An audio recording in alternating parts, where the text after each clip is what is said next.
Okay, let's work out that spot. In the fifth piece of Book 4, this is the Vivaldi A minor Concerto third movement. Okay, here we go. Well, before I jump in, I'm going to play straight through it, and then we will go back and talk through a few things. Okay, here we go.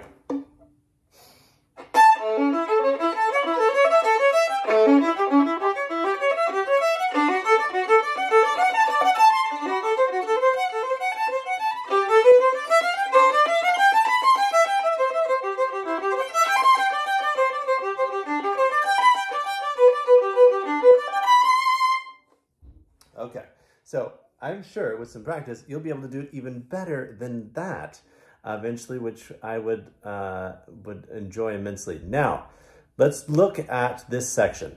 So the main thing with this part is there are so many string crossings and kind of leaps that minimizing and making everything as compact as possible is what is important here. Okay, so the first thing we're going to learn how to do with this section is keeping fingers down, okay? So as I play my first note, I'm going to keep that down as I reach for my next one, okay?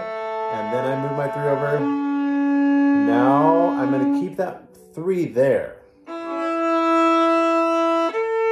I still have all these fingers down. I have my 1 down, I have my 4 down, and then I go back over to my 3.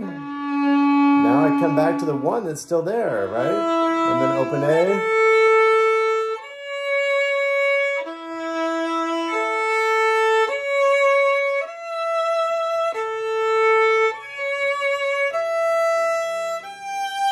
Okay, let's do it again. So we have 3, keep it down as you reach for the 1. And then release for the 3.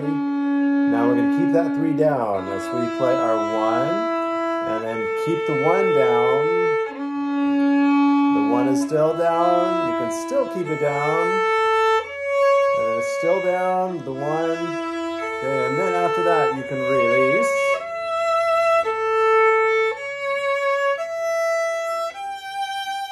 Okay, go back and work on that one as many times as you need. And I would go ahead and mark the fingers in with, you just put the fingering below the note, and then put a line all the way over to where you can release the note, okay? Now, go on to the next one. Keep that 2 down while you reach for the 1. And then here, I like to use a 3 there. A 4 is fine as well if you prefer. You could do 1 low 4, which is pretty convenient if you're thinking about the next C sharp. For whatever reason, I like the high 3, okay? And then I use the 4 later. But I would think about using the 4 as your C sharp and then just keeping that down. Then you can just leave the 4 there locked, okay? So that's an option. Not what I do. So I do 2, 1, I do a high 3, and then I play my 3, and then your 4 is going to be right next to it, like that. You see how you have your G natural, and then your C sharp with your 4. Your 1 should still have been there. 3, C sharp, tuck it under. Your 1 is still there. There's your 2, and your 2 is still there. Keeping everything down. Okay, we need to talk through this one a little bit more. So we have the 2, 1, I use a 3, and then I move my 1 over. Now that 1 stays.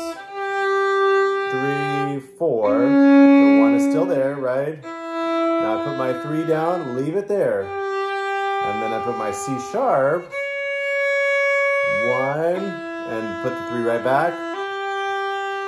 Come back to the C sharp that's still there. 4, 3.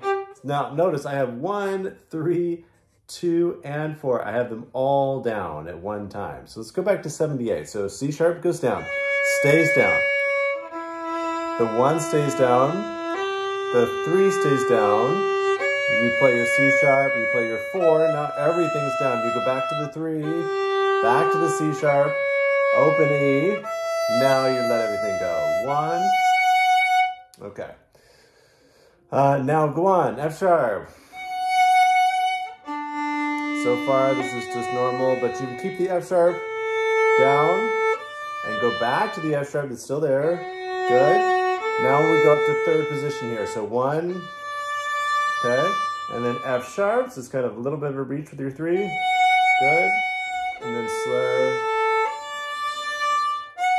And then here I use a harmonic instead of a 1. So I'd put a 4 above that and a 0, which indicates it's a harmonic. So we just do an extension with our 4. Don't shift, just to extend the 4 and make everything else stiff. Make everything stiff. This is the only time I'll ask you to make things stiff, and that is when you're playing a harmonic. Okay? Let's see, where are we? There we go. And then back to the 1. So we're still in position. F sharp, 1, C natural, which is a lower 3. Okay, let's go back and do this 79. So F sharp. Keep the F sharp down. Then comes back. There it is. And then we've got our 1 in third position. 3. The harmonic. And back to the 1. So you've noticed kind of my pattern here. The first time I kind of talk through it slowly. The second time I play it a little bit faster. So if you need, go back to the first one, work that one a bit until you're comfortable, then try the second one. Okay, going on. So we've got our C, then down to first position. F sharp. Now we're going to use a C natural and then the 3 on the D string, which is our F sharp. Okay, A, 2, F sharp. You can keep the F sharp down. F sharp.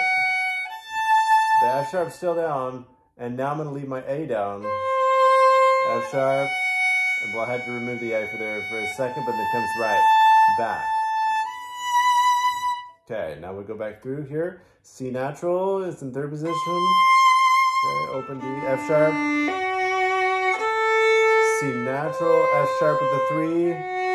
A, 2, F sharp. Keep it down. F sharp, A, C.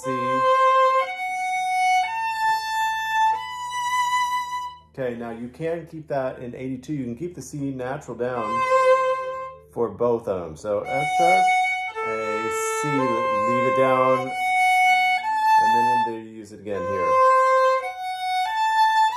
Okay, going on. So 83. This is just up a scale.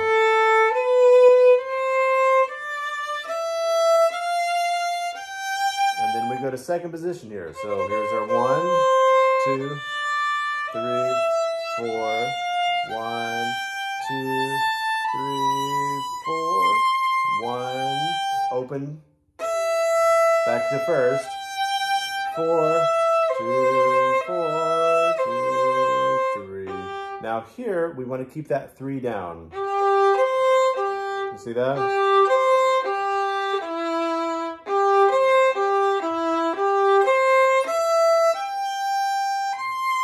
There we're in second position. So now that one was just a scale, so let's not go back over that. Let's start at 86.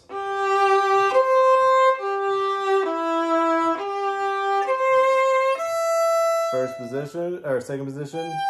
4, 1, 2, 1. And notice you keep your fingers down there. So 4, 1, keep the 1 there. 2, keep the 2 there because we're coming right back to it. 2. Okay, do you see that? 4, 1. Keep the 1 down. Keep the 2 down. That's right. And then 1, 2, 1. Now keep the 1 there and put your 2 down. Keep both of those down. 2, 1, 2. Do you see how much more efficient that is? 2, 1, 2. Open D. Now we're in first position. 3, 2, 3. Now 4, 2. Now keep the 2 down. Keep the 3. All right, very efficient. 1, 3, 1. Now keep the 1 down, keep the 3 down. 3, 1, 3, open. shift up to third. 3, 1, 4, 2, 3. Okay, so this is the spot to practice for Vivaldi, A minor third movement, as well as really book 4. This is I would say the most challenging spot to play. So get this down and you will be doing great. Okay, have fun.